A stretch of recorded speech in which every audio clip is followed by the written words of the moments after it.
For any of you who have visited or lived in New York City, these shots might start to look familiar. This is Central Park, one of the most beautifully designed public spaces in America. But to anyone who hasn't visited, these images can't really fully convey. To really understand Central Park, you have to physically be there. Well, the same is true of the music, which my brother and I composed and mapped specifically for Central Park.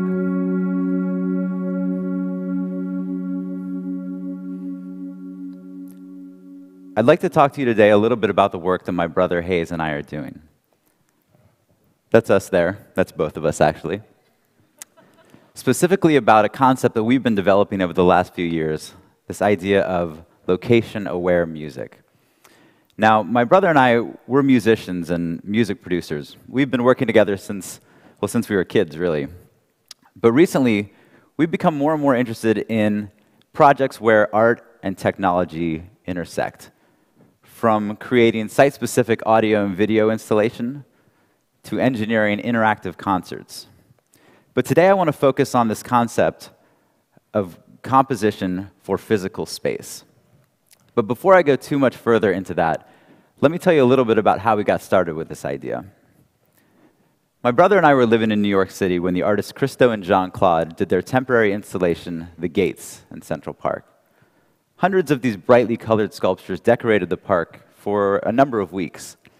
And unlike work that's exhibited in a more neutral space, like on the walls of a gallery or a museum, this was work that was really in dialogue with this place.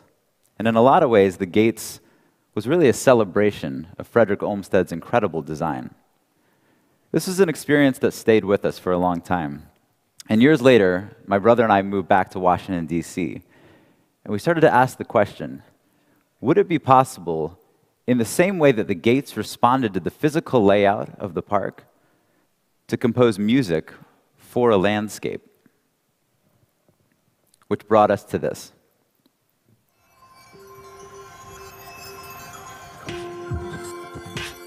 On Memorial Day, we released The National Mall, a location-aware album released exclusively as a mobile app that uses the device's built-in GPS functionality to sonically map the entire park in our hometown of Washington, D.C. Hundreds of musical segments are geotagged throughout the entire park so that as a listener traverses the landscape, a musical score is actually unfolding around them. So this is not a playlist or a list of songs intended for the park, but rather an array of distinct melodies and rhythms that fit together like pieces of a puzzle and blend seamlessly based on the listener's chosen trajectory. So kind of think of this as a choose-your-own-adventure of an album. Let's take a closer look. Let's look at one example here. So using the app, as you make your way towards the grounds surrounding the Washington Monument, you hear the sound of instruments warming up, which then gives way to the sound of a mellotron spelling out a very simple melody. This is then joined by the sound of sweeping violins. Keep walking, and a full choir joins in, until you finally reach the top of the hill, and you're hearing the sound of drums and fireworks and all sorts of musical craziness, as if all of these sounds are radiating out from this giant obelisk that punctuates the center of the park.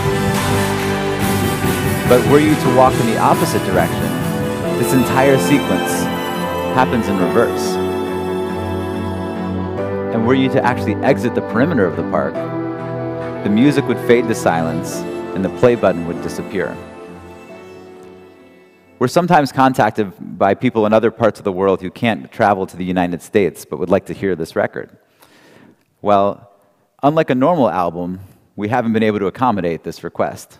When they ask for a CD or an MP3 version, we just can't make that happen. And the reason is because this isn't a promotional app or a game to promote or accompany the release of a traditional record. In this case, the app is the work itself. And the architecture of the landscape is intrinsic to the listening experience. 6 months later, we did a location-aware album for Central Park, a park that is over 2 times the size of the National Mall, with music spanning from the Sheep's Meadow to the Ramble to the Reservoir. Currently, my brother and I are working on projects all over the country, but last spring we started a project here actually at Stanford's Experimental Media Art Department, where we're creating our largest location-aware album to date, one that will span the entirety of Highway 1 here on the Pacific Coast. But what we're doing, integrating GPS with music, is really just one idea. But it speaks to a larger vision for a music industry that sometimes struggled to find its footing in this digital age.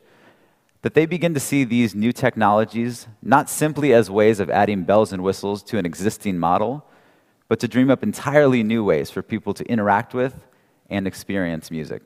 Thank you.